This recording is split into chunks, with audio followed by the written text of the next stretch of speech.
Alrighty, we're back again. Getting a bit more serious now. We're in a different spot, different location in the gym. Thought I'd change it up a little bit. Today's video, something a little bit different. Not going to be so fitness related and health related, more so just a bit about me and how I actually ended up having this gym and how I got from where I was to now where I am. Everyone online has every coach and every online personality has a story, a background story, the hardships they went through, things they've been through to lead them to where they are. I've never really shared any of that with myself. I keep it pretty low key. I have come a long way in my life. Definitely in the last 6 years, 6 or so years have been some big changes in who I am and just what I do. And I thought it's interesting to share. It might help some people if they're at a roadblock in their life and they want to change things. And it might just give people a bit of a better insight into actually where I came from and how I ended up here, especially members at the gym who have no idea what I've been doing.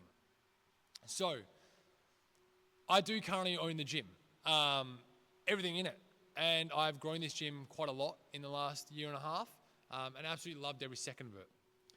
But I'm going to go back to how I actually started and how I even got to here. So lots of people don't know this, but I actually am a fully qualified plumber.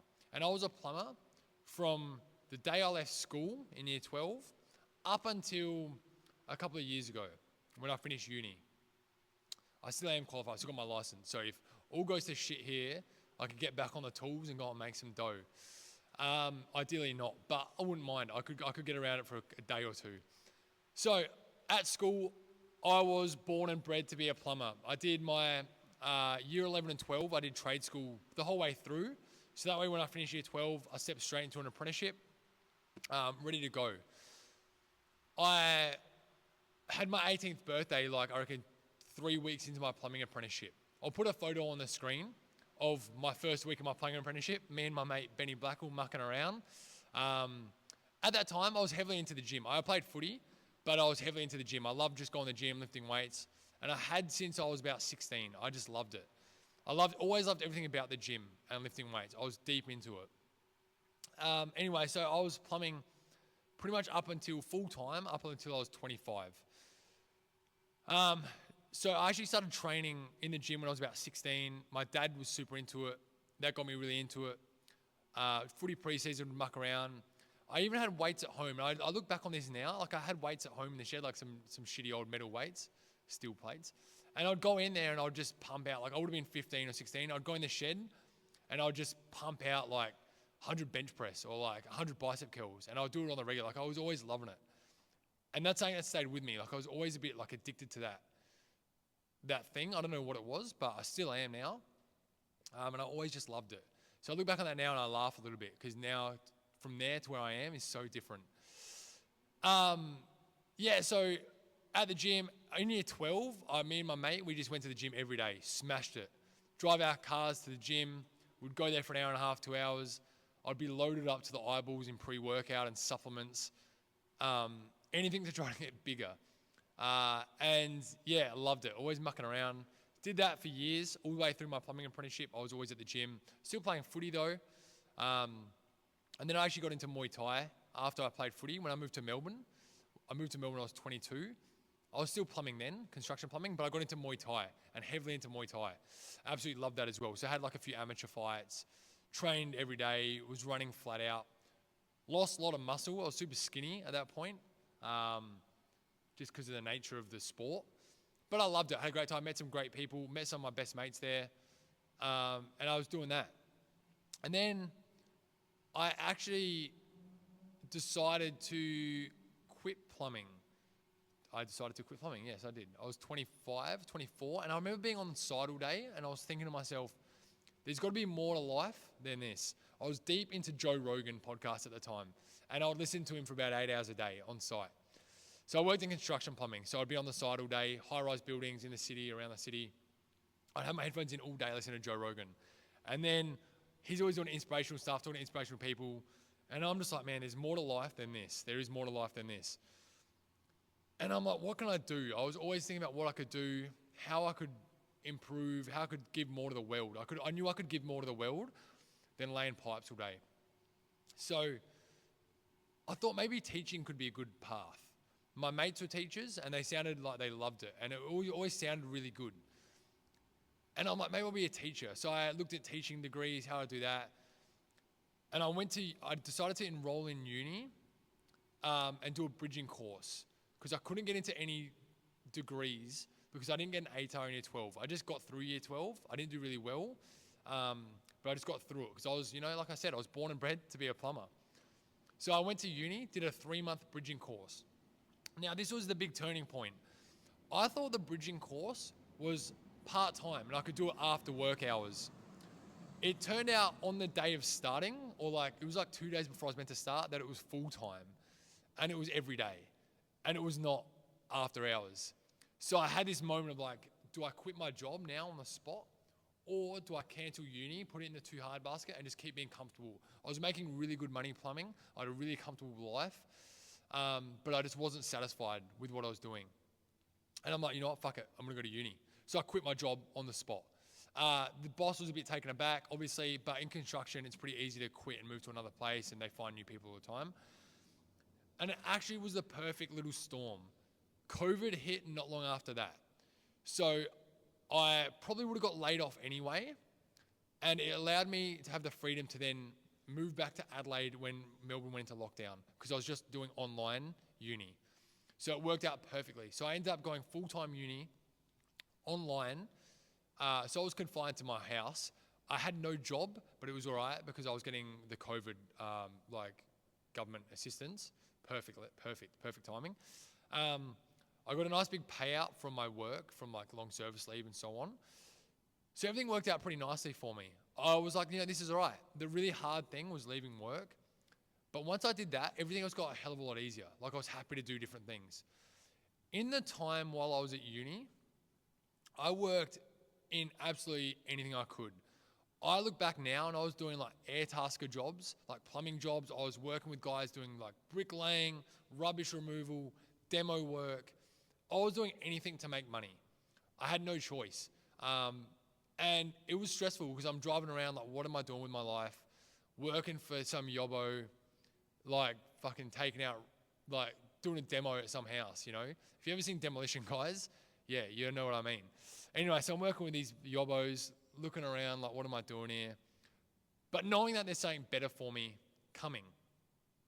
So I did all that, was making enough money to live, and I got really lucky. I actually met I worked for a builder who was working at a place in Preston. You guys know I love it. It's called The Keys, the bowling alley. And I got really lucky, and I built a really good relationship with the guys who own that, John and Luke, and they really helped me a lot. So shout out to those guys because they probably got me through my last couple of years at uni, purely because they were just giving me work to do. I was doing everything. I pretty much spent my last couple of years of work before I finished uni, doing carpentry. I could have done a carpentry apprenticeship, but that's all right. I didn't. I'm a skilled jack of all trades, master of none at the moment. So I worked for those guys, and then I lived overseas. Now, I started coaching at this gym before I moved overseas. I got my level 1. The old owner here said, hey, you'd be a good coach. I was training at this gym, in fact. You'd be a good coach. You should get your level 1. And I never thought about coaching until then. Got my level 1, started coaching on Saturdays here, and I absolutely loved it. I loved being the leader of the room and people listening to what I was saying, me being in charge, coming up with the workouts, leading the energy in the room was a big thing I loved as well. So I was like, man, I love that. But I was still doing a uni degree towards being a teacher or a sport PE teacher. Anyway, so I was doing that once a week, coaching, bit of fun. And then I moved overseas. I moved to Malta for 6 or 7 months, about 7 months, to do study abroad because I always wanted to live overseas. In that time, I was sitting at the German airport, on the way there. And I remember sitting there when I was going to Malta, and I was just I am living the dream right now. I've got no job, but I have the freedom to do whatever the hell I want to do. And it gave me a lot of free creative time to think about things and do things. I actually was sitting at the airport in Germany. I'm probably still on my notes somewhere. And I remember looking at how much a gym would cost to start. and going through every piece of equipment and like 5 rollers, 10 boxes, 2 ski ergs, barbells, this, that. And it was turned out to be way more money than I had or had ever had before. But I think from then I was sort of in this mindset of like maybe owning a gym. I could definitely own a gym.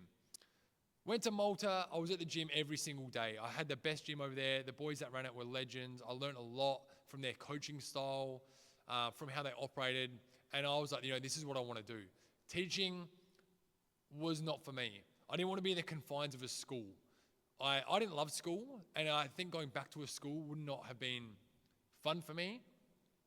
And I've always had this drive to just do my own thing and be in charge of my own thing. And a school maybe didn't allow me to do that as much as what I can actually do now. So being a teacher went on the back burner, see you later, not doing that. But being a gym owner stepped up to the front. One quick little interlude here, something I actually forgot to put in that video. It's what happens when you go off the cuff and you don't have any notes. You forget what you want to talk about, but that's fine. I'm here for it, and I can edit it, and I can put this in there. One thing I actually didn't touch on at all is why I wanted to have a gym. What I thought I could give to people, and why I felt the drive to actually have my own gym. Other than be like a leader and be able to give to others, one of the biggest drivers for me to have a gym, and why the fitness industry took a bit more of an important place compared to teaching, was throughout uni we did lots of assignments on physical activity, obviously, and physical inactivity was a big thing for me. That really stuck out a lot. And physical inactivity in kids was massive, but what that stems from, more often than not, is actually from the parents, alrighty, and how big of a role a parent's physical activity has on their child. As kids grow, I don't think we realize this, but when a parent is physically active, that dramatically increases the child's chance of being a physically active adult, all right? So if you're a parent and you're not active at all, the chance that your child is going to take up and be interested in physical activity, whether that be sports or running or just being out on their bike throughout the day or going to the gym, whatever it might be, the chance of your child being active is pretty slim. It's pretty low. And it's definitely not going to happen, because it does happen in cases, but you're not giving them the best start to life in a physically active, from a physical activity aspect.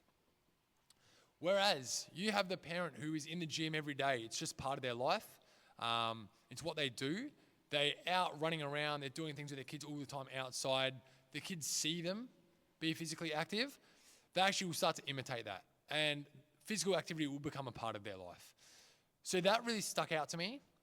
And as much as it's great to show kids physical activity, and that be your job, I was much more interested in actually showing adults that being physically active can be fun, because people have bad experiences with sport at school, mainly sport at school, Let's do the beep test. That's a PE teacher's easy way to lose half the class, and straight away turn half the class off of sport for their whole life. So if I said in my PE class, all right, everyone, we're going to choose teams. I'm going to pick out the captains. I'd like to think I'd maybe be a captain because I like sport. And all the duds wouldn't be captains. And who gets picked last? The duds at sport, which is a shit way to say that. But as kids, that's what kids think and that's what they do. Those kids who get picked last automatically or straight away pretty much hate sport. They relate sport to a bad experience, maybe being let down, being paid out, being lesser than. And for their whole life, they relate sport and activity to that, which is pretty bad, because you've got one small, you can call it small thing that happens, it's large for them, that completely turns them off being physically active. And my idea when I was getting the gym was that I can actually show these people who've had a bad experience that physical activity can actually be really fun, and it can be supportive, it can be empowering. You can learn a lot from physical activity. It doesn't have to be extremely hard. You're not gonna walk out of here feeling let down. No one in here is gonna laugh at you, or no one in here is gonna make you feel less than. Everyone's sort of running their own race. And I was very confident that I could provide a space that gave that to people. When you walk into this gym, there are people from absolutely everywhere here. And I can guarantee you there are people in here who probably hated sport when they were young. But every day they come to the gym. They enjoy it. They're getting a lot out of it. They're supported. They walk out of here patting themselves on the back a little bit, that they're actually doing something that's beneficial for them. And they might not even know, but it's actually beneficial for their families as well and their kids who see them do that if they have kids. And that's a really special thing. So that's a little bit about on why I wanted to have my own gym. So I could provide that space that people could be empowered with physical activity and actually start to break that cycle a little bit of like a negative relationship with physical activity. I thought I'd just throw that in there because I think that's super important. And if people are in the fitness industry and they're not there for that, and they're not there to help people and actually make people better and be happy to help people improve their lives, then they're potentially in it for the wrong reasons. And I would steer clear, I'd say. I'd steer clear. You've got to have the right motivation in this industry. And that's something I've learned early on. Like if you're not motivated by helping others, you're not going to last long. It's early mornings, late nights. You give a lot. You give a lot to other people, and it takes a lot from you. If you're not driven by that, it's going to be really fucking hard to get up for work and go to work in the morning and be able to give and give and give. And that's just part of the job. And I don't think a lot of people realize that. You can make money in this industry pretty well. You go online, you see all these people with like hundreds of thousands of followers and heaps of clients and so on and so forth, which is great, helping lots of people. But if they're not in it for the right reasons and they're not motivated by helping others and seeing others actually succeed, then they're potentially not doing the right thing. But we won't go deep into that anyway. That is why I actually was driven to have my own gym and have my own space. All right, back to it. And I always wanted a gym like the one I own now. It's a big shed. It's a big open warehouse sort of setup.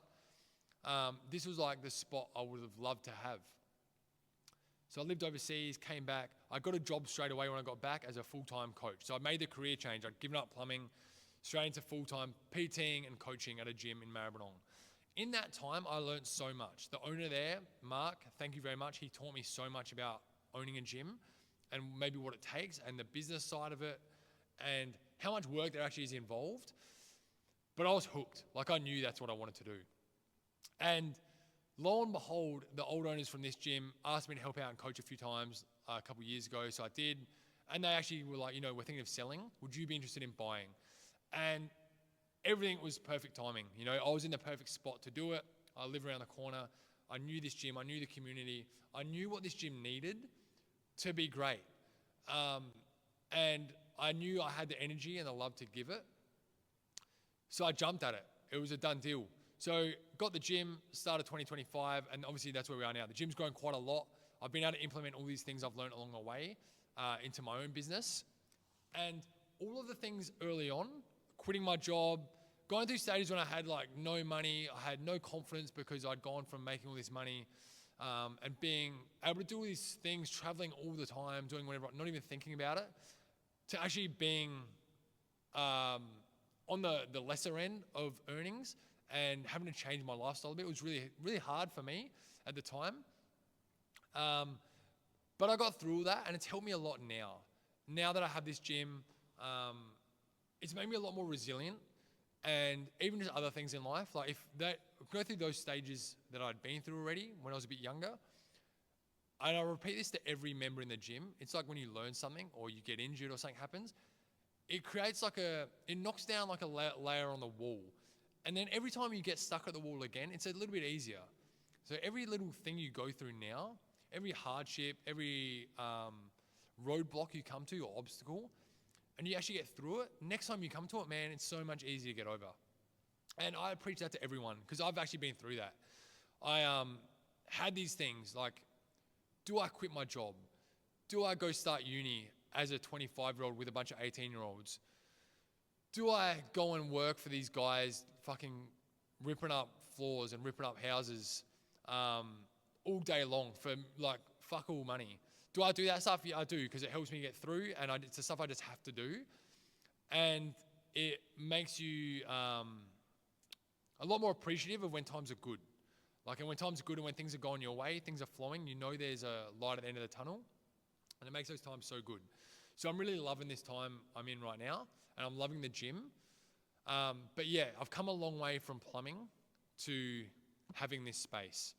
Sometimes I walk past plumbing sites, and I'm like, man, I'd love to go back for a day just to remember what I felt like at those times, because I knew there was a lot out there in the world that I could give.